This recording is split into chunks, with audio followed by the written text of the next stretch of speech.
Hello everyone, कैसे हो आप सब लोग। आई होप कि आप सभी बहुत अच्छे होंगे। तो आज से हम लोग यहाँ पर फाइनल स्टार्ट कर रहे हैं अपने बी फार्मेसी 5th सेमेस्टर की फार्माकोलॉजी सेकंड को, जिसमें आज हम लोग यहाँ पर बात करेंगे अपने यूनिट 1 के बारे में।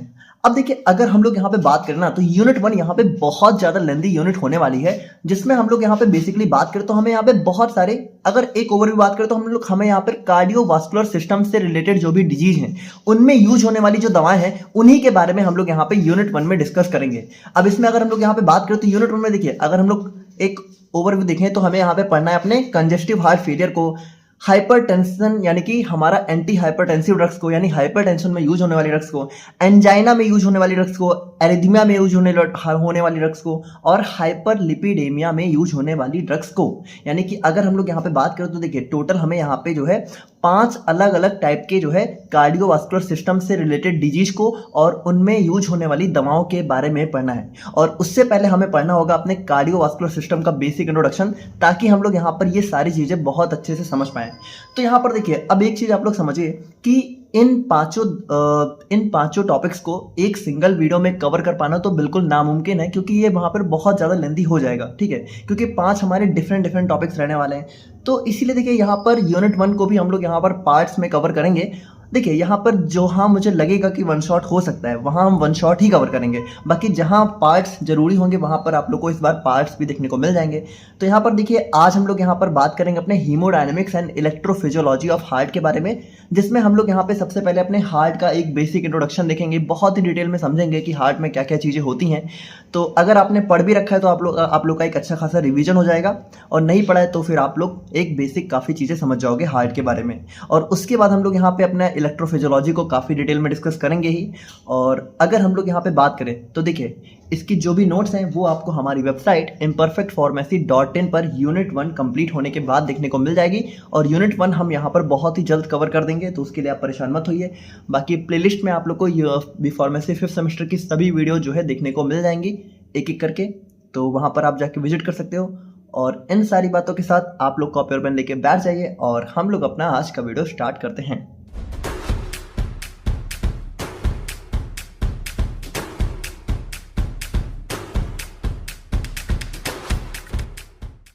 तो देखो, यहाँ पे जो हमारा ह्यूमन कार्डियोवास्कुलर सिस्टम है, ठीक है, तो ये हमारा क्या होता है, देखो सिस्टम कोई भी होता है तो सिस्टम ऑफ ऑर्गन्स, यानी बहुत सारे ऑर्गन्स होते हैं, ठीक है। तो यहाँ पे क्या होता है, यहाँ पे हमारे कार्डियोवास्कुलर सिस्टम के अंदर हमें देखने को मिलता है हमारा हार्ट, सबसे मेजर सबसे इंपॉर्टेंट हमारा हार्ट हो गया। उसके बाद जितनी भी हमारी ब्लड वेसल्स होती हैं, यानी हार्ट से हमारी बॉडी में जितनी भी ब्लड वेसल्स होती हैं, और उसके बाद जो भी हमारा ब्लड भी होता है उसको भी हम लोग यहाँ पे अपने कार्डियोवास्कुलर सिस्टम के अंदर इंक्लूड करते हैं, ठीक है। तो आप लोग समझ गए, यहाँ पे हमारा ये हार्ट ब्लड वेसल्स और ब्लड को इंक्लूड करता है। बाकी हमें मेनली बात करनी है अपने हार्ट के बारे में। तो हार्ट हमारा भाई क्या करता है, हार्ट हमारा ब्लड को पंप करता है इनटू ब्लड वेसल्स, ठीक है, यानी हार्ट हमारा ब्लड वेसल्स में ब्लड पंप करता है, और ब्लड वेसल्स क्या करती हैं, उस ब्लड को हमारे पूरे बॉडी में सर्कुलेट करने का काम करती है, यानी पूरे बॉडी में जहां जहां भी जरूरत होती है वहां वहां तक पहुंचाने का काम हमारा कौन करता है, ब्लड वेसल्स।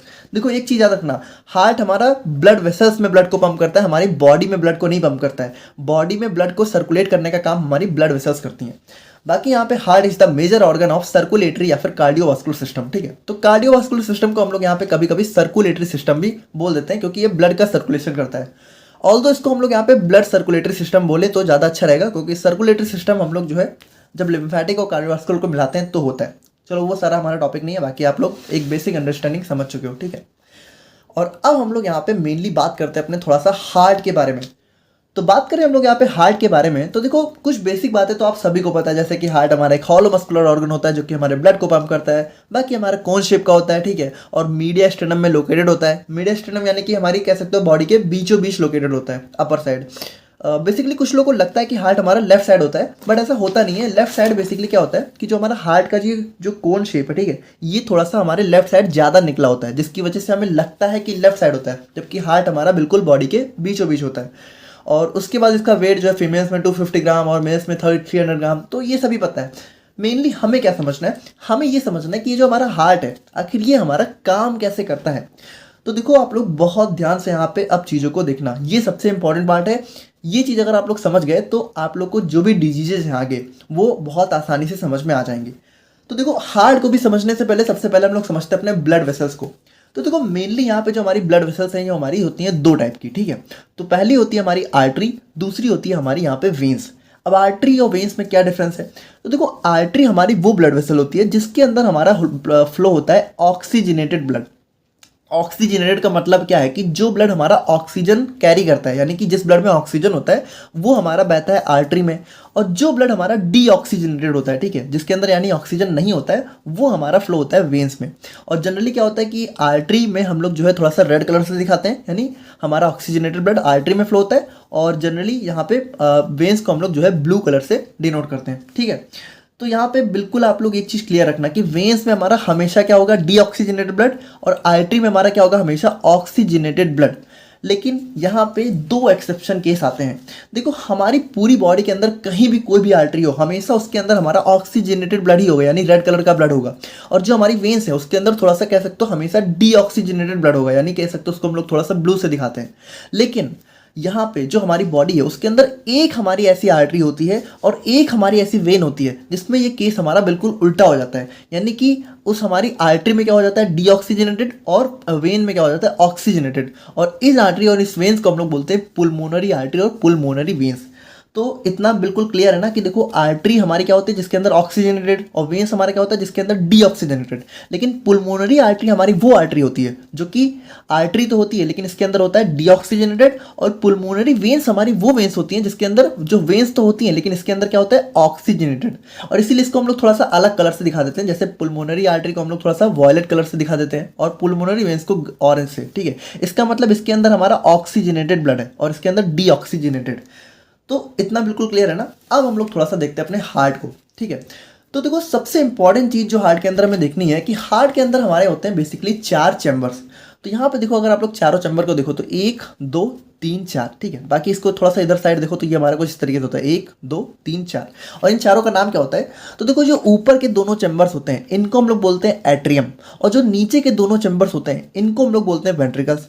अब चूंकि ये दोनों हमारे राइट साइड है तो इनको हम लोग क्या बोल देते हैं, ऊपर वाले को राइट एट्रियम, नीचे वाले को राइट वेंट्रिकल। देखो, ऊपर वाले वेंट्रिकल्स तो ये वाला राइट है, ठीक है, तो राइट वेंट्रिकल। और ये वाला क्या हो जाएगा, ये वाला हमारा हो जाएगा लेफ्ट एट्रियम और लेफ्ट वेंट्रिकल। तो यहाँ पे हार्ट के चारों चैम्बर्स के नाम आप लोग समझ गए ना। देखो, ये ऊपर वाला राइट एट्रियम, नीचे वाला राइट वेंट्रिकल, ऊपर वाला इधर साइड में ऊपर वाला लेफ्ट एट्रियम और नीचे वाला लेफ्ट वेंट्रिकल। तो ये हो गए हमारे हार्ट के चारों चैम्बर्स, और यही हमारे सबसे ज़्यादा इंपॉर्टेंट काम करने वाले हैं। तो देखो, सबसे पहले हम लोग समझते हैं कि हमारी बॉडी में किस तरीके से हार्ट में ब्लड आता है और किस तरीके से हार्ट हमारा बॉडी को ब्लड सप्लाई करता है। तो देखो, सबसे पहले क्या होता है, सबसे पहले हमारी जो बॉडी से ब्लड होता है, यानी कि कह सकते हो कि बॉडी से जो हमारा इम्प्योर ब्लड होता है। देखो, एक चीज़ समझो, हार्ट हमारा क्या होता है, ब्लड को पंप करता है ना। तो ब्लड को पंप कब करेगा, जब बॉडी से हमारा हार्ट में ब्लड आएगा। तो बॉडी से हार्ट में जो ब्लड आता है, एक चीज़ समझना कि बॉडी से हार्ट में जो ब्लड आता है वो हमारा डीऑक्सीजनेटेड ब्लड होता है, ठीक है। तो डीऑक्सीजनेटेड ब्लड कैसे आता है, हमारा वेन से ही तो आएगा। हम लोगों ने क्या देखा, जो हमारी वेन्स हैं, ठीक है, उसके अंदर क्या होता है, डीऑक्सीजनेटेड ब्लड, एक्सेप्ट हमारा पुल्मोनरी वेन्स। तो पुल्मोनरी वेन्स हमारा सिर्फ हार्ट के अंदर ही होती हैं, अभी हम लोग देखेंगे कैसे होती हैं। बाकी जनरली जो हमारी बॉडी से ब्लड आता है तो वो हमारा वेन्स के थ्रू आएगा। तो देखो, यहाँ पे हमारी बॉडी के अंदर कह सकते हो हार्ट के अंदर हमारी 2 वेन्स होती हैं, एक होती है सुपीरियर वेना कावा और दूसरी होती है इन्फीरियर वेना कावा। देखो, ये दोनों हमारे क्या वेन्स हैं, ऊपर वाले को सुपीरियर और नीचे वाले को इन्फीरियर वेना कावा। अच्छा, वेना कावा इसको क्यों बोलते हैं, क्योंकि ये हमारी बॉडी की सबसे बड़ी वेन होती है जो कि हमारे हार्ट के अंदर होती है। तो देखो, ये ऊपर नीचे दोनों साइड क्यों है, क्योंकि देखो, हार्ट हमारा बॉडी के बीचों बीच है। तो जो बॉडी के अपर पार्ट से जो ब्लड है वो हमारा सुपीरियर वेना कावा से आया, और जो इन्फीरियर यानी कि नीचे से जो ब्लड है, ठीक है, वो इन्फीरियर वेना कावा से आया। तो देखो, इन दोनों से ब्लड हमारा आता कहाँ है, इन दोनों से ब्लड हमारा सबसे पहले आता है हमारे राइट एट्रियम में। देखो, यहाँ पे यहाँ से तो डायरेक्टली इस तरीके से आ गया, ठीक है। बाकी ये जो ये वाली इन्फीरियर वेना कावा है, इसकी ओपनिंग अगर आप लोग देखो तो ये देखो, ये यहाँ पे इसकी ओपनिंग हो रही है, ठीक है। ये देखो, ये पीछे से जाके और यहाँ पे इसकी ओपनिंग होती है। तो इन दोनों से ब्लड हमारा सबसे पहले आया हमारे राइट एट्रियम में, और राइट एट्रियम से ब्लड हमारा चला जाता है हमारे कहाँ, राइट वेंट्रिकल में, ठीक है। तो सबसे पहले हमारा सुपीरियर और इन्फीरियर से हमारा राइट एट्रियम में आया, राइट एट्रियम से हमारा गया राइट वेंट्रिकल से। अब हमारा राइट वेंट्रिकल से जो ब्लड है वो कहाँ जाता है, तो राइट वेंट्रिकल से ब्लड हमारा जाता है कहाँ पे, हमारे पुल्मोनरी आर्टरी पे। अब पुल्मोनरी आर्टरी हम लोगों ने अभी क्या देखा, पुल्मोनरी आर्टरी हमारी बॉडी की वो आर्टरी होती है जिसके अंदर हमारा डीऑक्सीजनेटेड ब्लड होता है, और ये ब्लड हमारा क्या है, डीऑक्सीजनेटेड ही तो है। तो ये हमारा जाता है हमारे पुल्मोनरी आर्टरी के अंदर। अब ये पुल्मोनरी आर्टरी के अंदर देखो ब्लड कैसे जाता है, पुल्मोनरी आर्टरी के ब्लड हमारा जाता है, और उसके बाद ये देखो एक हमारा इस साइड से, ठीक है, और एक हमारा इस साइड से। ध्यान से देखना, यहाँ पे बहुत इंपॉर्टेंट चीज़ है कि पुल्मोनरी आर्टरी से अब जो हमारा डीऑक्सीजनेटेड ब्लड है, ठीक है, जिसके अंदर हमारा कह सकते हो इम्प्योर ब्लड है, वो हमारा जाता है लंग्स के अंदर। देखो यहाँ से कहाँ जा रहा है ब्लड, देखो यहाँ से ब्लड हमारा कहाँ गया, लंग्स के अंदर। अब लंग्स के अंदर जाके क्या होता है कि जो हमारा ब्लड है, तो लंग्स उनको क्या कह सकते हो कि हमारे डीऑक्सीजनेटेड ब्लड को हमारा कन्वर्ट कर देता है ऑक्सीजनेटेड ब्लड में, और उसके बाद क्या करता है, लंग्स हमारा जो ऑक्सीजनेटेड ब्लड है उसको दोबारा से हमारे हार्ट में भेजता है। अब कैसे भेजता है, तो यहाँ पे देखो लंग्स हमारा ऑक्सीजनेटेड ब्लड को, यानी कि इस ब्लड को कन्वर्ट करके हमारे 4 तरीके से भेजता है, ठीक है, मतलब 4 कह सकते हो, 4 हमारे ब्लड वेसल्स के थ्रू भेजता है। और ये चारों का नाम क्या होता है, ये चारों हमारी होती हैं पुल्मोनरी वेन्स। और यहाँ पे हम लोगों ने क्या देखा, पुल्मोनरी वेन्स हमारी बॉडी की इकलौती वो वेन्स होती हैं जिसके अंदर हमारा ऑक्सीजनेटेड ब्लड होता है, ठीक है। तो इस चीज़ को थोड़ा सा ध्यान में रखना, इस चीज़ में आप लोगों को कन्फ्यूजन नहीं होनी चाहिए कि भले आर्टरी में हमारा ऑक्सीजनेटेड होता है, भले वेन्स में हमारा डीऑक्सीजनेटेड होता है, लेकिन पुल्मोनरी आर्टरी और पुल्मोनरी वेन्स के केस में ये चीज़ उल्टी हो जाती है। तो यहाँ से देखो हमारे लंग्स की, देखो एक चीज़ समझना, इसका नाम पुल्मोनरी क्यों है, क्योंकि ये हमारे लंग्स तक ब्लड लेके जा रही है और लंग्स से ब्लड लेके आ रही है। यानी देखो जो हमारे पुल्मोनरी आर्टरी है वो क्या कर रही है, वो हमारे हार्ट से लंग्स तक ब्लड लेके जा रही है, और जो पुल्मोनरी वेन्स हैं वो क्या कर रही है, हमारे लंग्स से हार्ट तक ब्लड लेके आ रही है, ठीक है। तो जो हमारा लंग्स है, तो जो ऑक्सीजनेटेड ब्लड की है, ठीक है, वो हमारा पुल्मोनरी वेन्स, देखो अभी हमारी 4 वेन्स होती हैं, 1 2 3 4, और इन चारों की ओपनिंग कहाँ होती है, इन चारों की ओपनिंग हमारी होती है जो है हमारे लेफ्ट एट्रियम के अंदर। ध्यान से सुनना, ठीक है। तो यहाँ पे देखो, अगर आप लोग देखो तो जो लेफ्ट एट्रियम है इसके अंदर हमारा क्या होता है, लेफ्ट एट्रियम के अंदर होता है हमारा ऑक्सीजनेटेड ब्लड, ठीक है। तो इन चारों से हमारा ब्लड आया लेफ्ट एट्रियम के अंदर, और लेफ्ट एट्रियम से हमारा ब्लड गया हमारे लेफ्ट वेंट्रिकल के अंदर, ठीक है। और लेफ्ट वेंट्रिकल से हमारा ब्लड कहाँ पे गया, लेफ्ट वेंट्रिकल से ब्लड गया हमारा ऑल्टा के अंदर, ठीक है। अभी ऑल्टा क्या होता है, ऑल्टा सिंपली हमारी आर्टरी होती है जो कि हमारे हार्ट में देखने को मिलती है, और ये हमारी बॉडी की सबसे बड़ी आर्टरी होती है।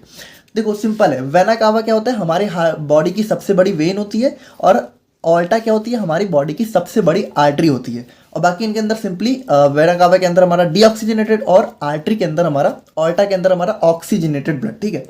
तो ऑल्टा से क्या होता है, अब ऑल्टा से ब्लड हमारा पूरी बॉडी के अंदर सप्लाई होता है, ठीक है। तो यहाँ पे देखो, तो ऊपर साइड हमारे ऑल्टा की 3 ओपनिंग होती हैं, तो यहाँ से ब्लड हमारा बॉडी के अपर पार्ट्स में जाता है, और बाकी यहाँ पे नीचे भी हमारा ऑल्टा की एक ओपनिंग होती है, यहाँ से ब्लड हमारा बॉडी के सारे लोअर पार्ट्स में जाता है।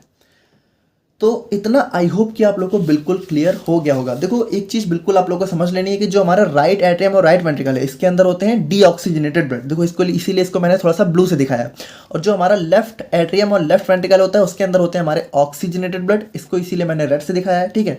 यहाँ से ब्लड हमारा जाता है ऑल्टा के अंदर, और राइट और लेफ्ट वेंट्रिकल में हमारा ब्लड आता है जो है वेना कावा से, ठीक है। यहाँ में ब्लड आता है और यहाँ से ब्लड जाता है, ठीक है। यानी हमारी पूरी बॉडी से जो ब्लड आता है वो हमारा आता है, कह सकते हो, राइट एट्रियम और राइट वेंट्रिकल में, और जो हमारी पूरी बॉडी को ब्लड जाता है वो हमारा जाता है लेफ्ट एट्रियम और लेफ्ट वेंट्रिकल के थ्रू, ठीक है।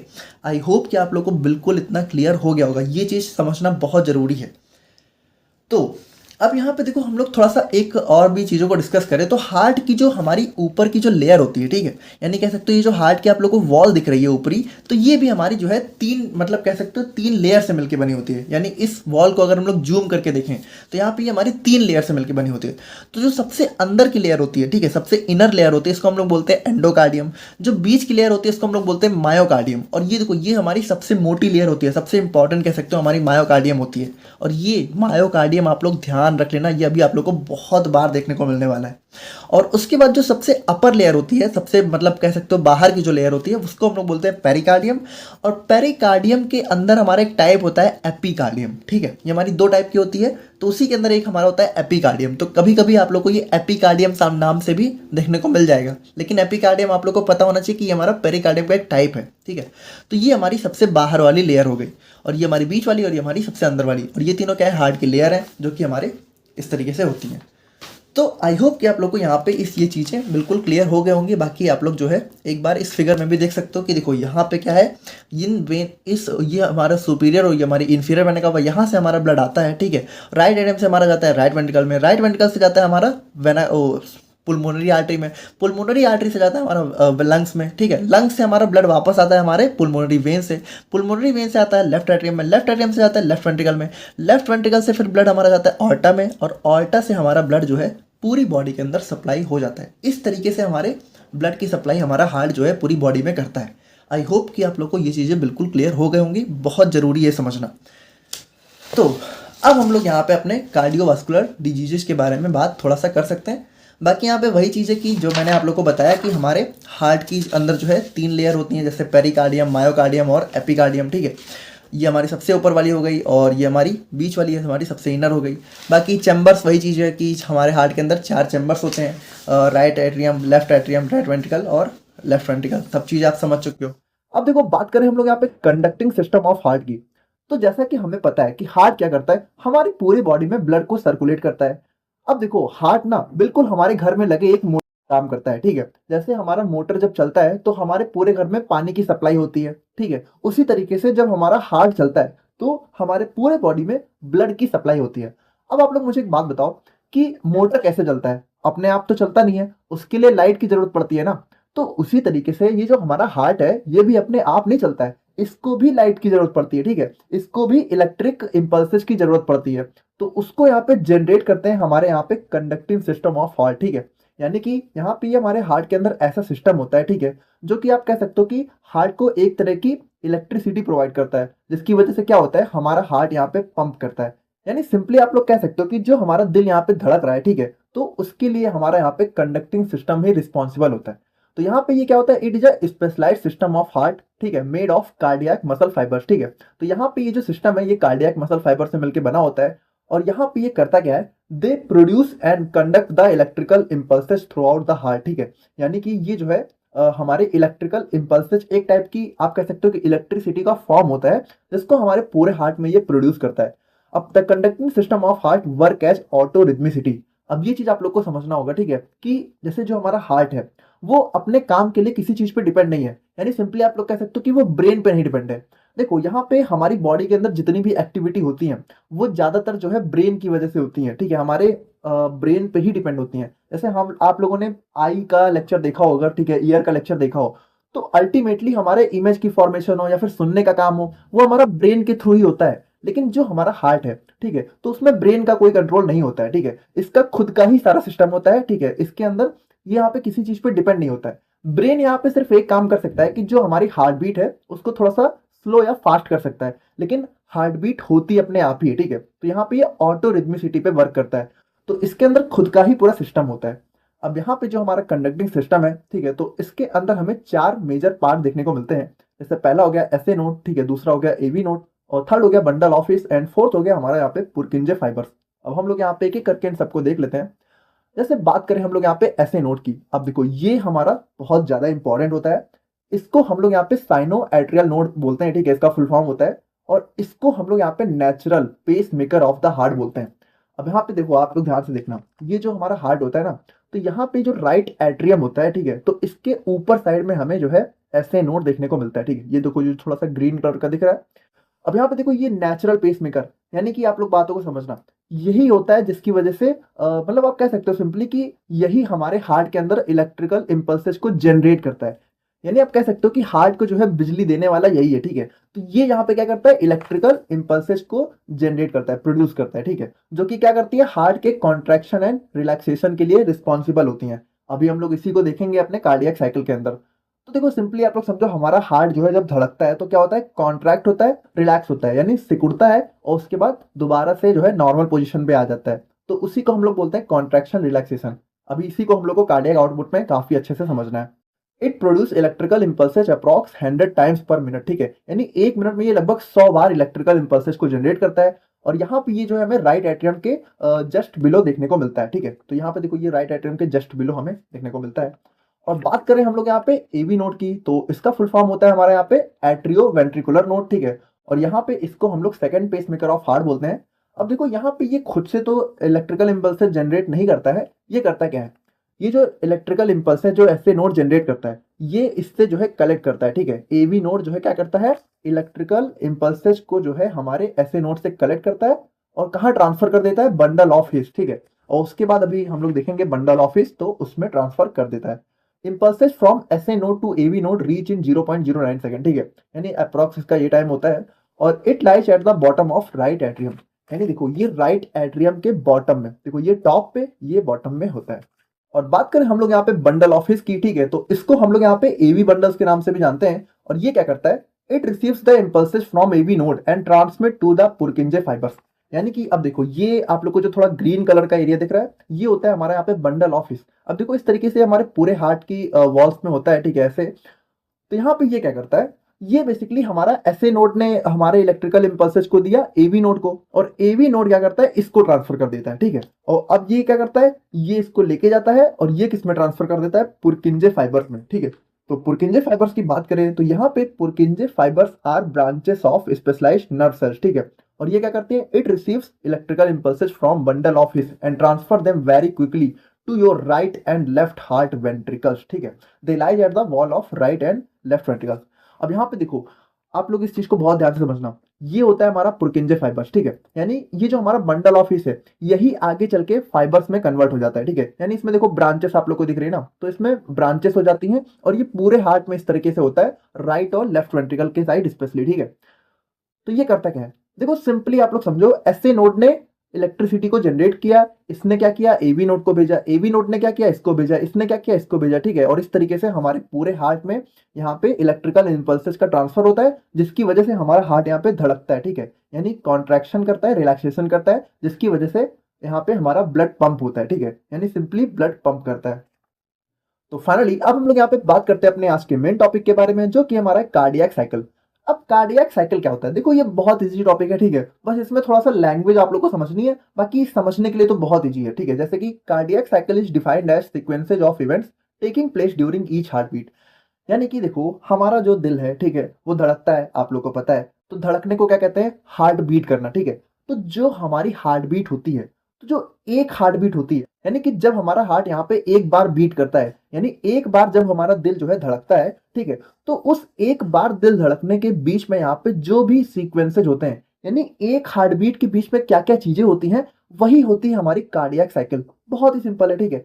अब यहाँ पे देखो, जो हमारी एक हार्ट बीट होती है, ठीक है, तो उसके अंदर क्या क्या होता है, one systole and one diastole. अब सिस्टोल डायस्टोल क्या होता है, देखो सिंपली सिस्टोल होता है कॉन्ट्रैक्शन और डायस्टोल होता है रिलैक्सेशन।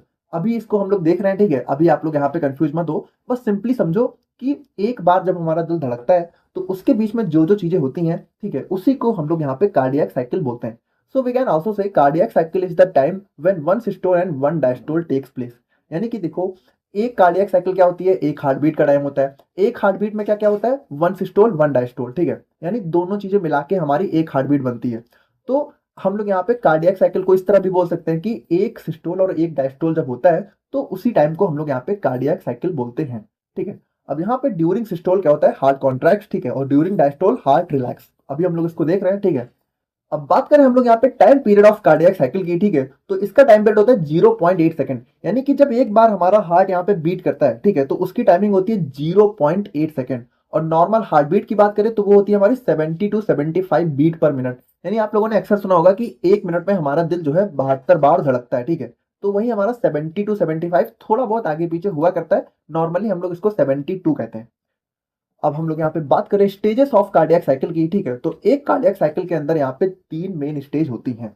अभी आप लोग इसको हटाओ, ठीक है, और कुछ चीजें समझो। देखो यहाँ पे हम लोगों ने क्या देखा कि जो हमारी कार्डियक साइकिल है, ठीक है, कार्डियक साइकिल, तो कार्डियक साइकिल में हमारा क्या हो रहा है, कार्डियक साइकिल में हमारा एक हार्ट बीट हो रही है, और एक हार्ट बीट में क्या हो रहा है, एक सिस्टोल, वन सिस्टोल, ठीक है, और यहाँ पे क्या हो रहा है, वन डायस्टोल, ठीक है। बहुत ही सिंपल है।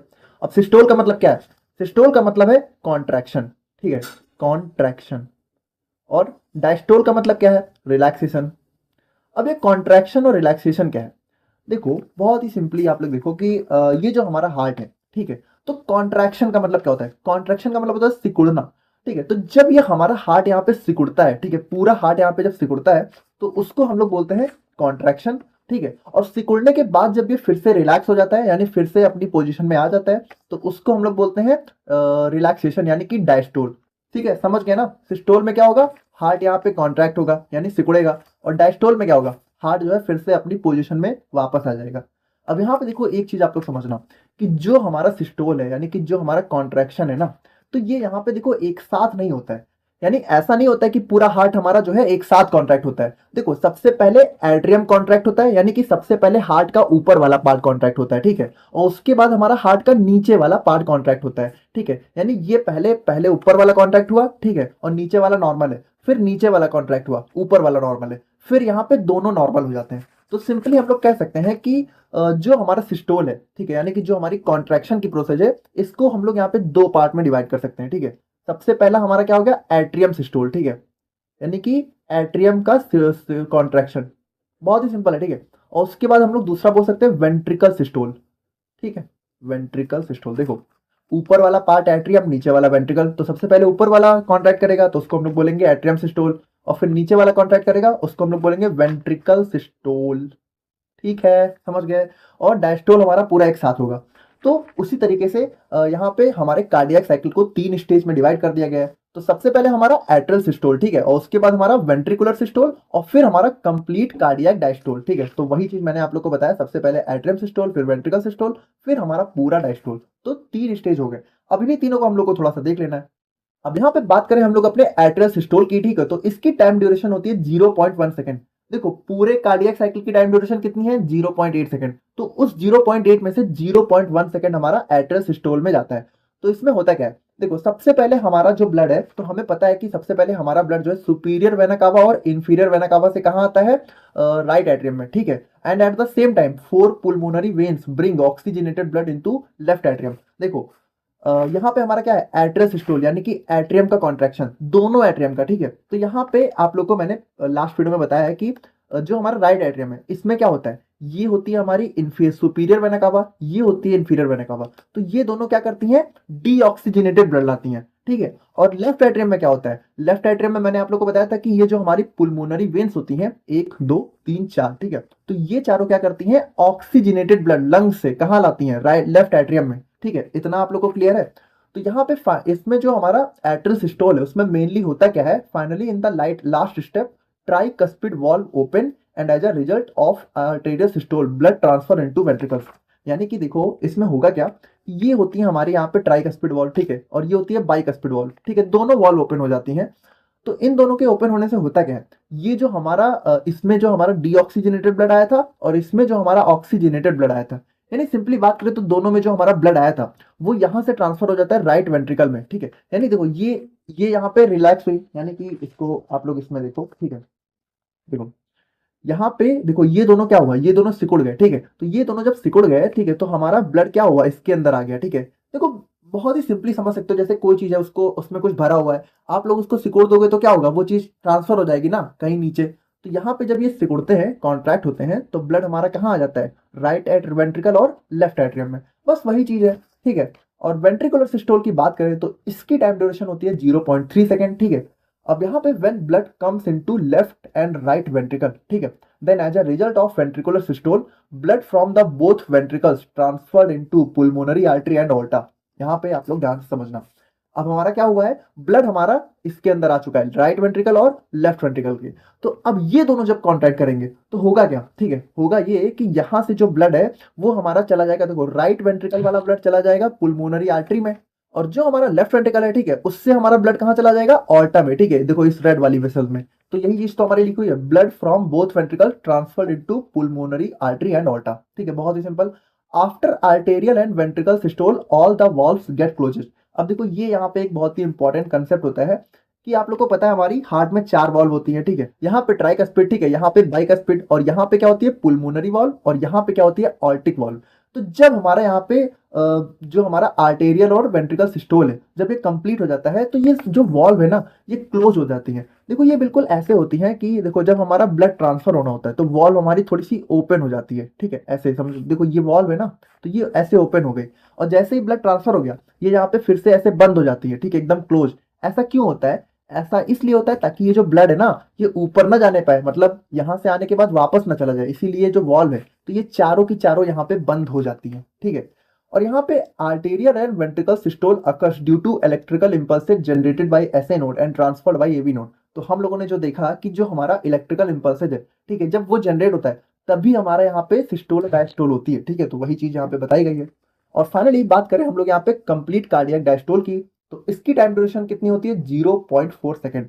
अब इसमें देखो कुछ नहीं, बहुत ही सिंपल है। When both arterial and ventricle systole completed, there is a complete diastole of 0.4 second when atrium and ventricle gets relax, ठीक है। यानी कि सिंपली यहाँ पे हुआ क्या कि देखो, जब हमारे यहाँ पे ये दोनों का कॉन्ट्रैक्शन हो चुका है, ठीक है, तो हमारा ब्लड क्या हुआ? हमारी ब्लड वेसल्स में ट्रांसफर हो गया, ठीक है, पुल्मोनरी आर्टरी में और ऑल्टा में। अब क्या हुआ? अब ये हुआ कि अब हमारा हार्ट जो है नॉर्मल हो गया, ठीक है, यहाँ पे जो है अपनी पोजीशन में वापस आ गया, और 4 सेकंड के लिए, मतलब 0.4 सेकंड के लिए पोजीशन रहती है, ठीक है।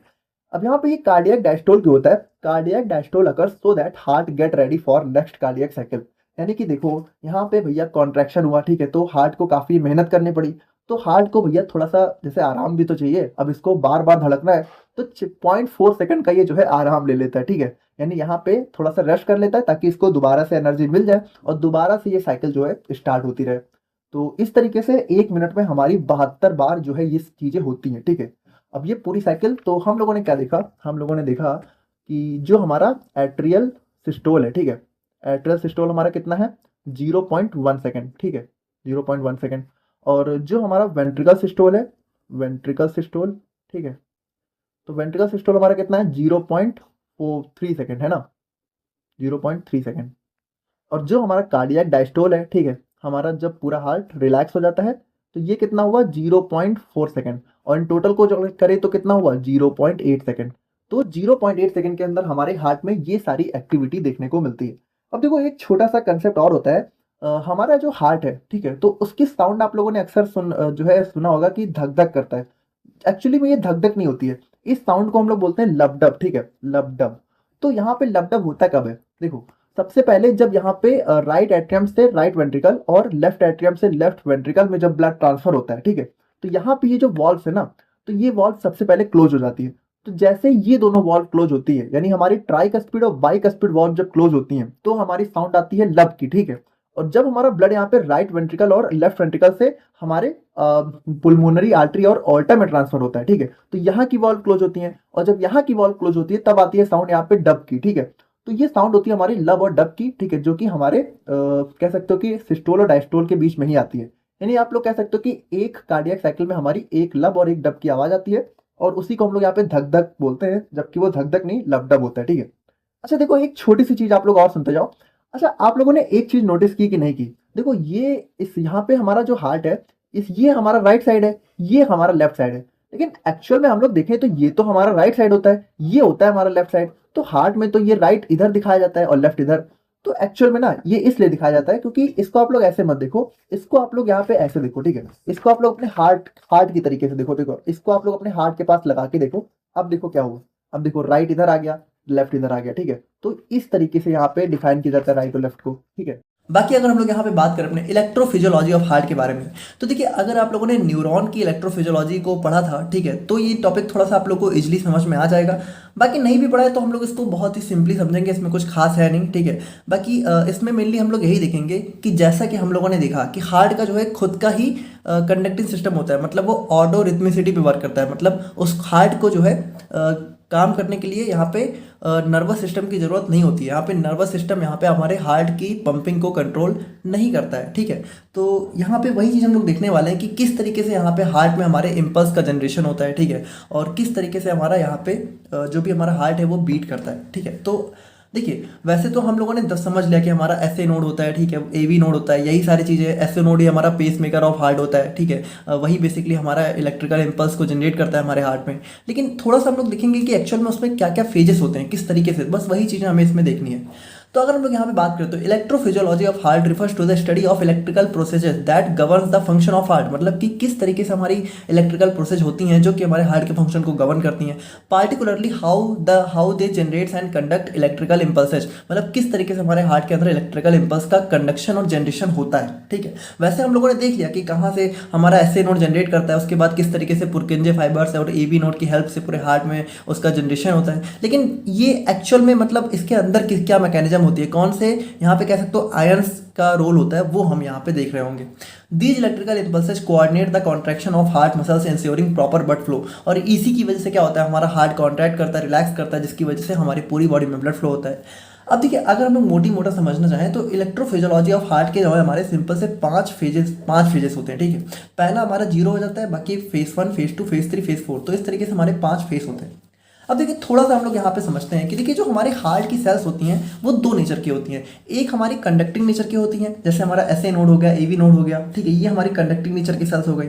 और एक हमारी कॉन्ट्रैक्टिंग सेल्स होती हैं जो कि हमारे हार्ट में मेनली कॉन्ट्रैक्शन वगैरह का काम करती हैं, ठीक है। तो देखिए, अगर हम लोग यहाँ पे बात करें तो मेनली हम लोग यहाँ पे देखेंगे कि कंडक्टिंग सेल्स में हमारे किस तरीके से यहाँ पे हमारा कंडक्शन वगैरह हो रहा है, ठीक है, किस तरीके से हमारा हार्ट में मतलब इम्पल्स का जनरेशन वगैरह हो रहा है। तो देखिए, यहाँ पे हमारे प्रेजेंट होते हैं कुछ आयन चैनल्स। अब देखिए, ये चीज़ आप लोगों को तभी अच्छे से समझ में आएगी जब आप लोगों ने न्यूरॉन्स वाला टॉपिक पढ़ा होगा, तो वो टॉपिक आप लोग को पता होना चाहिए। अगर पता है तो आप समझ लो, वहाँ पे भी बिल्कुल सेम चीज़ थी, बस थोड़ा बहुत डिफरेंस आएगा।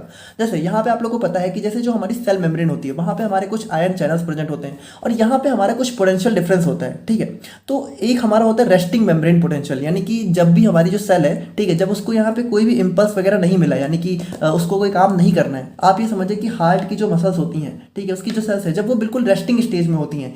अब हालांकि वो स्टेज बहुत ही मिली सेकेंड्स का होता है, लेकिन जब भी होती हैं, ठीक है, तो उस टाइम यहाँ पे कितना पोटेंशियल होता है, तो उस टाइम हमारा जो मेम्ब्रेन पोटेंशियल होता है वो होता है -90 मिलीवोल्ट, ठीक है, ये आप लोगों को पता होना चाहिए।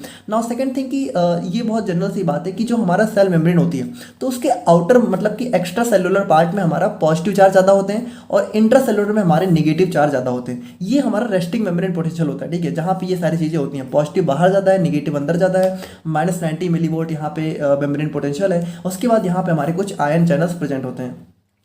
तो देखिए, अब होता क्या है, जैसे हम लोग अगर बात करें अपने फेज जीरो की, ठीक है, तो मतलब इसमें देखिए किस तरीके से हमारा जनरेशन होने वाला है। तो फेज जीरो में देखिए क्या होता है, this phase is characterized by a rapid up stroke in membrane potential. It is caused by sudden opening of voltage gated sodium channels leading to a large influx of sodium ions. देखिए, अब यहाँ पे phase zero में होगा क्या, phase zero में होगा ये कि देखिए, नॉर्मली हम लोगों ने देखा कि हमारा पॉजिटिव चार्ज बाहर ज़्यादा थे, ठीक है, और निगेटिव चार्ज हमारे यहाँ पे इंट्रासेलुलर पार्ट में ज़्यादा थे। लेकिन हुआ क्या, फेज जीरो में जो हमारे सोडियम चैनल्स हैं, ठीक है, ये हमारे मतलब voltage gated sodium channels open हो गए, और ओपन होने की वजह से हुआ क्या है, जो हमारा सोडियम है वो यहाँ पे कंटिन्यूसली अंदर आना स्टार्ट हो गया।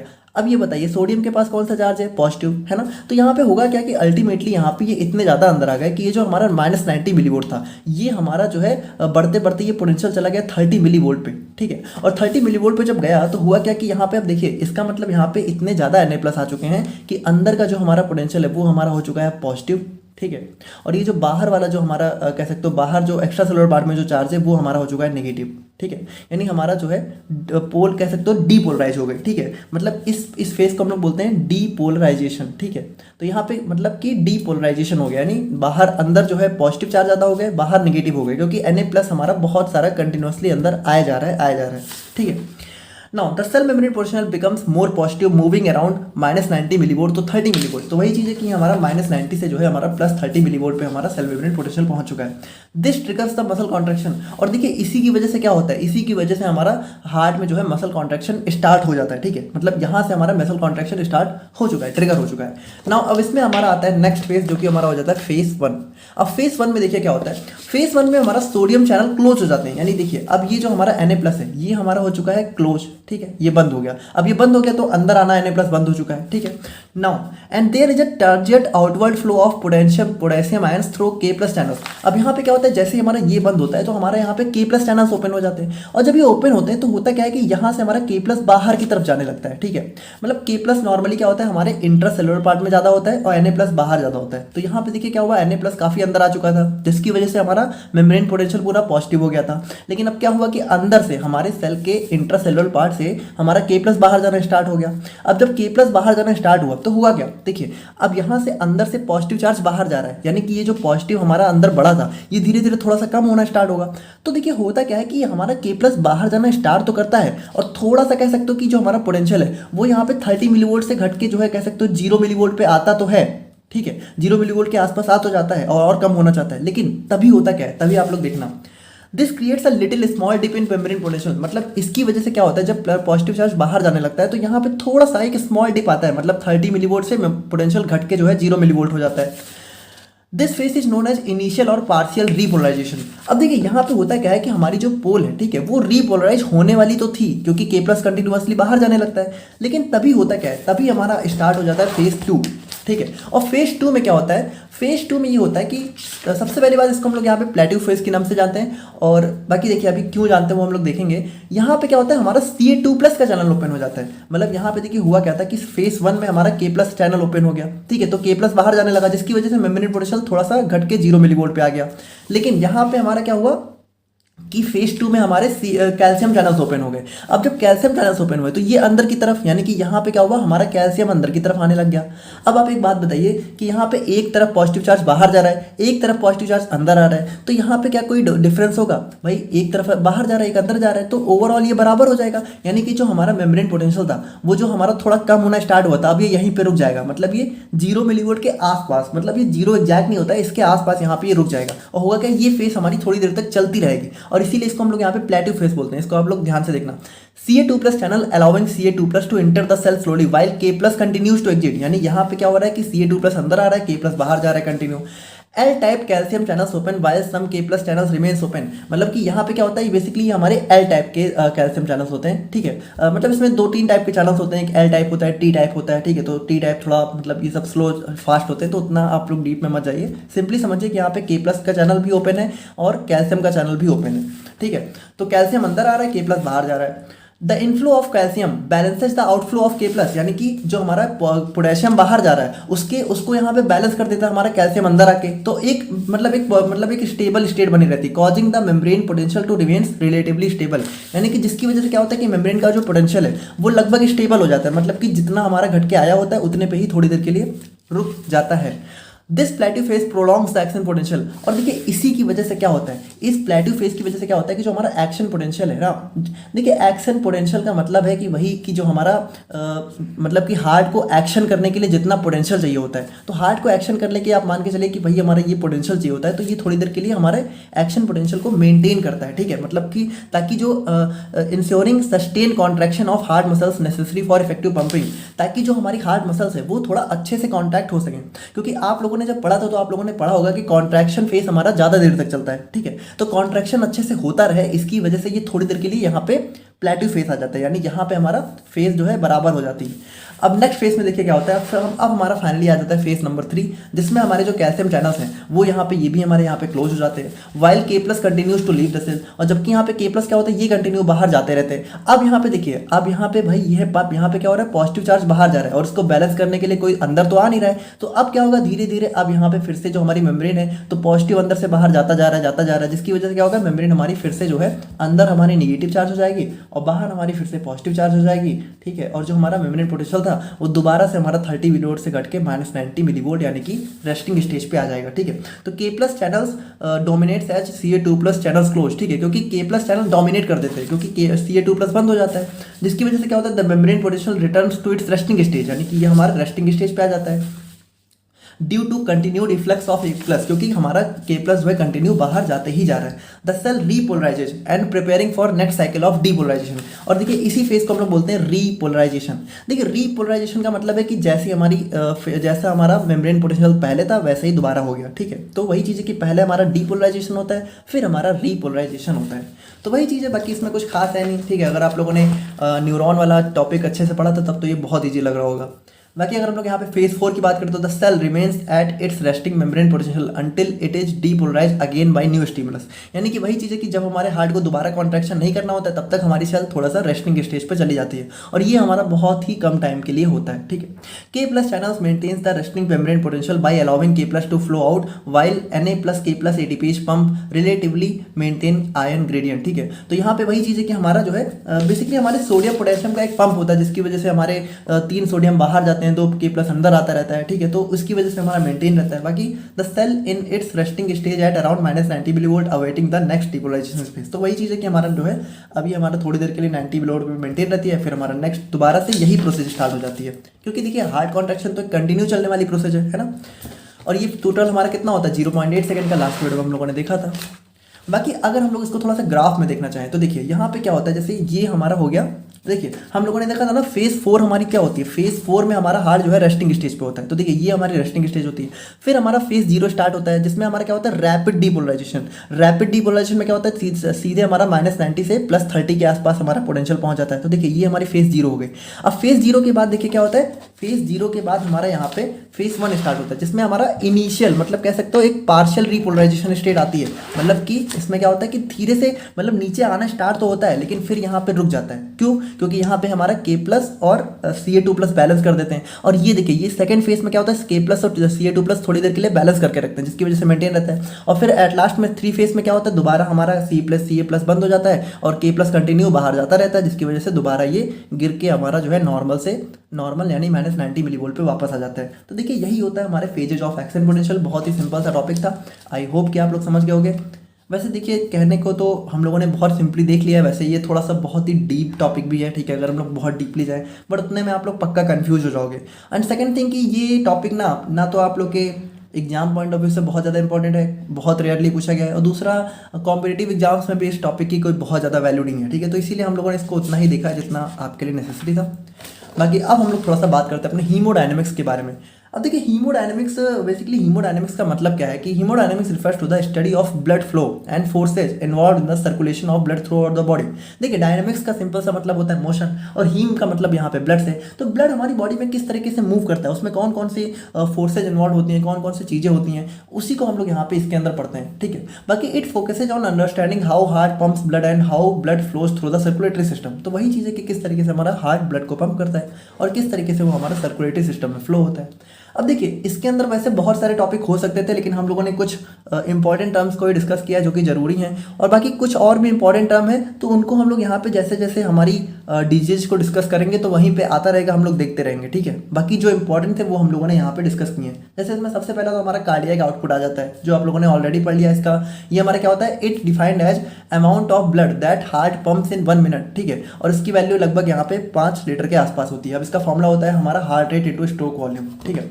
नाउ हार्ट रेट की बात करें तो हार्ट रेट हमारा क्या होता है, तो ये तो सिंपल सी बात है कि हमारा 1 मिनट में हमारा कितना हार्ट बीट होती है, ठीक है। तो लगभग ये 70 to 72 एक जनरल होता है, बाकी 60 से 100 के बीच में रेंज किया करता है। स्ट्रोक वॉल्यूम की बात करें तो यहाँ पे ये होता है कि it is the amount of blood pumped by left ventricle in 1 contraction. तो देखिए जो हमारा हार्ट का लेफ्ट वेंट्रिकल होता है, ठीक है, तो ये जो हमारा लेफ्ट वेंट्रिकल होता है, ठीक है, ये हमारा जो है कितना ऑल्टा में, ठीक है, ऑल्टा में कितना ब्लड पंप करता है ताकि वो हमारी बॉडी में सप्लाई कर सके, वो उसकी वैल्यू होती है हमारी स्ट्रोक वॉल्यूम। और फाइनली हमारा आ जाता है ब्लड प्रेशर। तो ब्लड प्रेशर का सिंपल सा मतलब है कि जो हमारा ब्लड है वो हमारी ब्लड वेसल्स की वॉल्स पे कितना ज़्यादा प्रेशर लगा रहा है, ठीक है, वही होता है ब्लड प्रेशर। अब ये हमारा 2 टाइप का होता है, सिस्टोलिक, डायस्टोलिक। अब इसको हम लोग यहाँ पे बहुत डिटेल में अपने हाइपरटेंशन में पढ़ने वाले हैं, तो वहीं पे हम लोग इसको काफ़ी डिटेल में पढ़ेंगे। बाकी देखिए ये था हमारा आज का वीडियो जिसमें हम लोगों ने बात करी अपने कार्डियोवास्कुलर सिस्टम के बेसिक इंट्रोडक्शन के बारे में, और हम लोगों ने डिस्कस करा अपने electrophysiology and haemodynamics of heart को। तो आई होप कि आप लोग को वीडियो अच्छी लगी होगी और सारे टॉपिक्स अच्छे से समझ में आ गए होंगे। अगर आप लोग को वीडियो अच्छी लगी तो वीडियो को लाइक कर दीजिएगा और अपने बैचमेट्स के साथ इसको शेयर भी कर दीजिएगा ताकि ज़्यादा से ज़्यादा लोगों तक यहाँ पर ये वीडियो पहुँच पाए। और बाकी मिलते हैं हम लोग यहाँ पर नेक्स्ट वीडियो में, तब तक के लिए थैंक यू सो मच।